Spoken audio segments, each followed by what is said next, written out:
Shalom, kita bertemu sekali lagi dalam sesi Fondasi Kristian, ya. Dan kita masih dalam topik berdoa.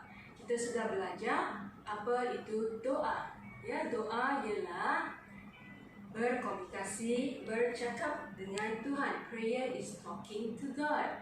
Ya, dan kemarin kita juga telah melihat kita dalam doa kita meminta, kita berdoa menurut kehendak Tuhan. Dan doa kita berdoa dalam nama Tuhan Yesus, ya. Dan hari ini kita akan melihat, saya akan membawa kita melihat perkara-perkara yang menghalang doa kita kepada Tuhan. Ada perkara-perkara yang menghalang doa kita kepada Tuhan, ya. Saya beri satu contoh tentang komunikasi, ya. Bila seseorang itu bercakap, mungkin pendengar itu tidak dapat menerima, tidak dapat mendengar apa yang cuba disampaikan, seperti handphone Pastor Sylvester, ya. Kita mungkin ada setengah-setengah kita tahu WhatsApp call Pastor Sylvester memang tidak dapat dipakai, ya.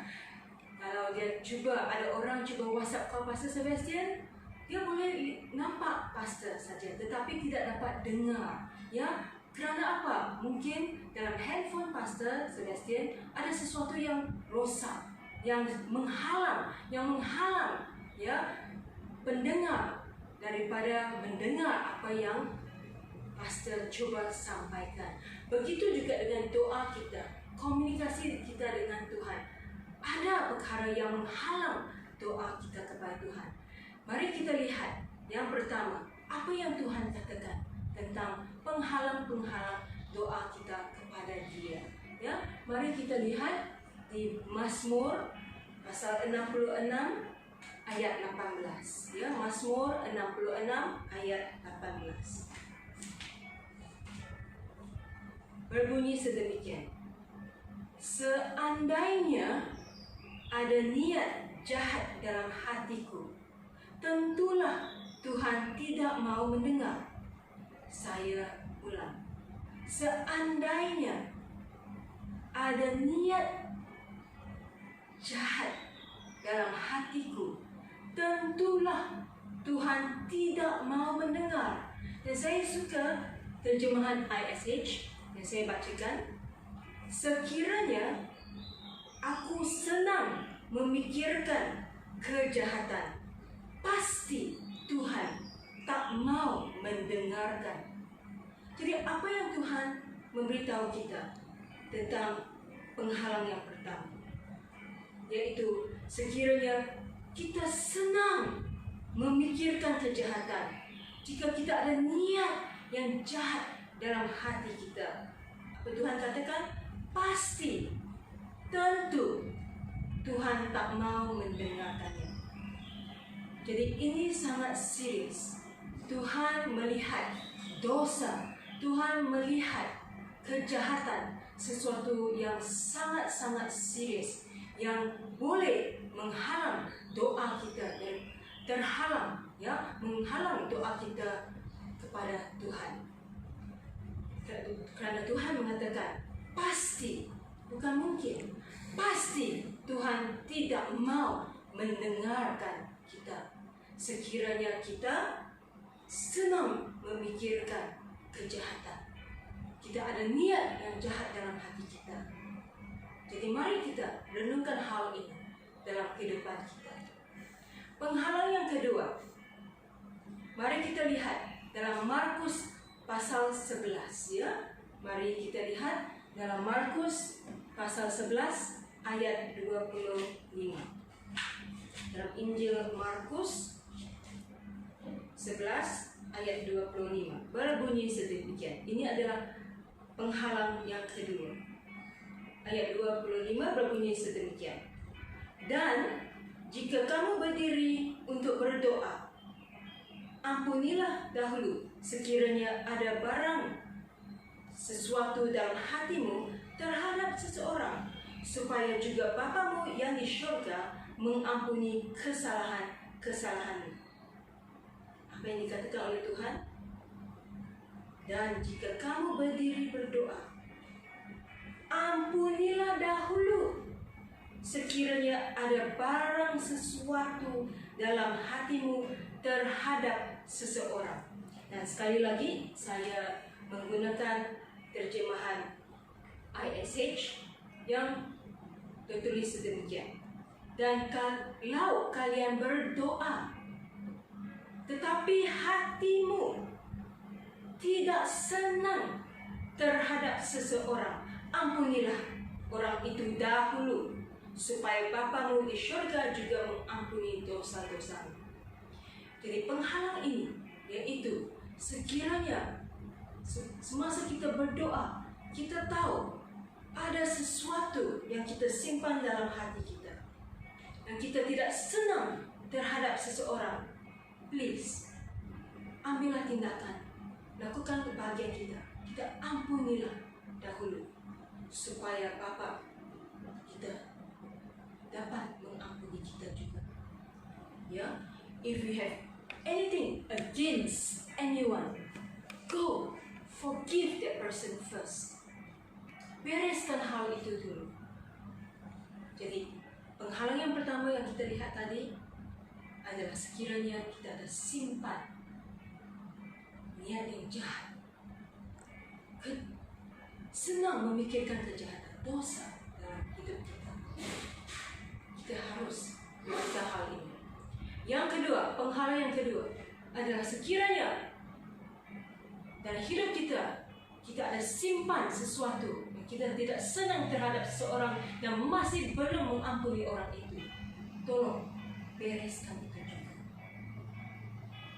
Penghalang yang ketiga, mari kita lihat apa yang Tuhan katakan di Yakobus pasal 4. Yakobus pasal 4. Hari ini kita akan lihat apa yang Tuhan katakan tentang perkara-perkara yang menghalang doa kita kepada Dia. Yakobus pasal 4 ayat 3. Atau kamu berdoa juga, tetapi kamu tidak menerima apa-apa. Kerana apa? Kamu salah berdoa. Sebab yang kamu minta itu hendak kamu habiskan untuk memuaskan hawa nafsu. Salah berdoa boleh menghalang doa kita. Apa yang dimaksudkan salah berdoa dalam Yakobus ini? Kalau saya lihat terjemahan bahasa Inggris, dia sangat-sangat jelas. You pray with the wrong motives. Wrong motives, maksudnya kita berdoa dengan motivasi, dengan motif yang salah. Motivasi kita adalah untuk kepentingan diri kita sendiri, memuaskan hawa nafsu sendiri. Yang tertulis dalam Yakobus, saya akan menggunakan terjemahan ISH sekali lagi. Dan kalaupun kalian sudah memintanya, itu kalau kita sudah berdoa, kalian tidak mendapatnya sebab tujuan permintaanmu salah. Ini seperti dalam terjemahan bahasa Inggris. You ask with the wrong motive. Tujuan permintaanmu salah. Apa yang kalian minta adalah untuk kesenangan diri sendiri. Of course, kalau kita meminta, berdoa bukan menurut kehendak Tuhan, ini adalah tujuan yang salah. Ini merupakan salah satu penghalang doa kita kepada Tuhan. Dan satu lagi penghalang yang Tuhan memberitahu kita, yang terdapat, kita boleh lihat di 1 Yohanes, kitab 1 Yohanes pasal 3. Kita akan lihat firman Tuhan, bukan apa yang saya katakan tentang apa yang menghalang doa kita kepada Tuhan, tetapi apa yang Tuhan katakan. 1 Yohanes pasal 3 ayat 21 dan 22. Saudara-saudaraku yang kekasih, jikalau hati kita tidak menuduh kita, maka kita mempunyai keberanian percaya untuk mendekati Allah. Dan apa saja yang kita minta, kita memperolehnya daripadanya. Sekali lagi, saudara-saudaraku yang kekasih, jikalau hati kita tidak menuduh kita, maka kita mempunyai keberanian percaya untuk mendekati Allah. Dan apa saja yang kita minta, kita memperolehnya daripadanya. Ini memberitahu kita tentang hati nurani kita. Kita tidak boleh lari daripada hati nurani kita. Apakah yang kita lakukan selama ini dalam terjemahan ISH? Jadi, saudara-saudaraku yang tercinta, kalau hati kita tidak menyalahkan kita, kita dapat menghadap Allah dengan keberanian, dan apa saja yang kita minta daripadanya, kita mendapatnya kerana kita taat kepada perintah-perintahnya dan melakukan apa yang menyenangkan hati Tuhan. Jadi selama ini, mari kita menyelidiki hati nurani kita. Adakah selama ini kita mentaati perintah-perintah Tuhan? Adakah hidup kita melakukan apa yang menyenangkan hati Tuhan? Mari kita renungkan hal ini.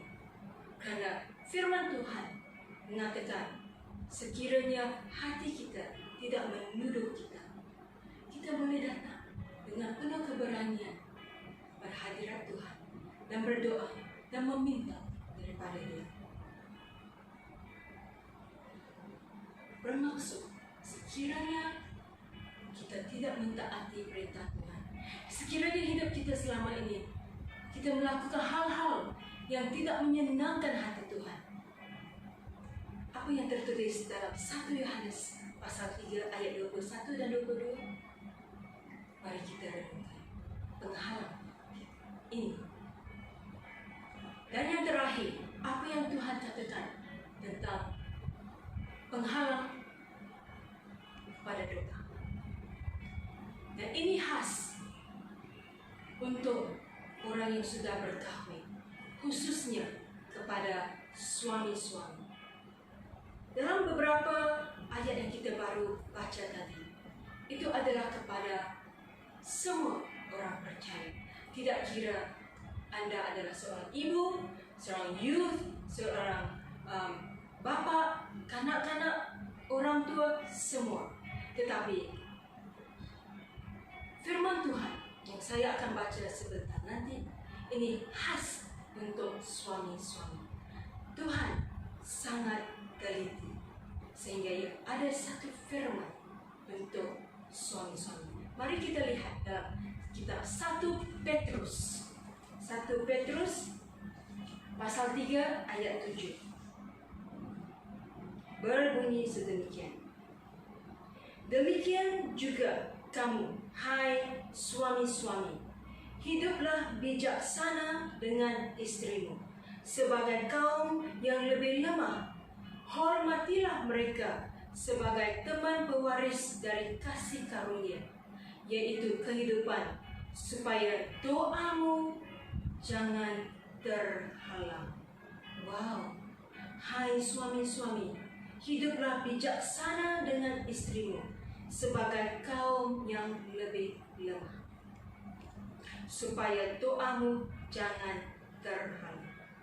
Apa yang dimaksudkan hidup dengan istrimu dengan bijaksana? Dalam terjemahan lain adalah hidup bertimbang rasa. Ini sama dengan dalam bahasa Inggris, live considerately with your wife. Hidup bertimbang rasa dengan istrimu, karena mereka adalah kaum yang lebih lemah. Bukan individu yang lemah, ya, kaum wanita yang lebih lemah. Jadi hari ini kita sudah lihat beberapa perkara yang tertulis dalam Alkitab apa yang difirmankan oleh Tuhan sendiri mengenai penghalang doa kita kepada Tuhan. Kita memang tidak sempurna, tetapi kita juga tahu kerana ada firman Tuhan apa yang menghalang doa kita kepada Tuhan.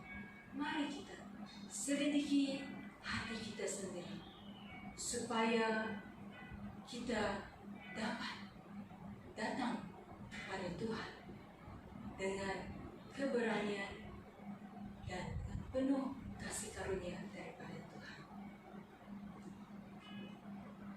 Terima kasih dan